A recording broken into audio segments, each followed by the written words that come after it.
پیارے پیارے اسلام بھائیوں، کیا آپ جانتے ہیں کہ ہماری زبان سے 80% گناہ سرزد ہوتے ہیں؟ یعنی ہم اپنی زبان سے جھوٹ بولتے ہیں، غیبت کرتے ہیں، کسی پر بہتان لگاتے ہیں، الزام تراشی کرتے ہیں، اسی طرح کسی کی عزت نفس کو مجروح کرتے ہیں۔ اس کے علاوہ اور بھی کئی گناہ، یعنی ہمارے گناہوں کے 80% گناہ 80% گناہ جو ہیں ہماری زبان سے واقع ہوتے ہیں، اور اسی طرح بہت زیادہ گناہ ہماری زبان اور شرمگاہ سے واقع ہوتے ہیں۔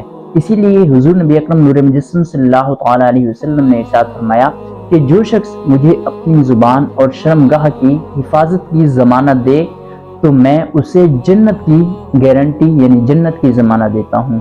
ہمیں بھی اپنی زبان کی حفاظت کرنی چاہیے، کسی کی غیبت نہیں کرنی چاہیے، اور نہ ہی کسی کی عزت نفس کو مجروح کرنا چاہیے۔ اللہ پاک ہمیں اپنی زبان اور شرمگاہ کی حفاظت کی توفیق عطا فرمائے۔ صلو علی الحبیب صلی اللہ تعالیٰ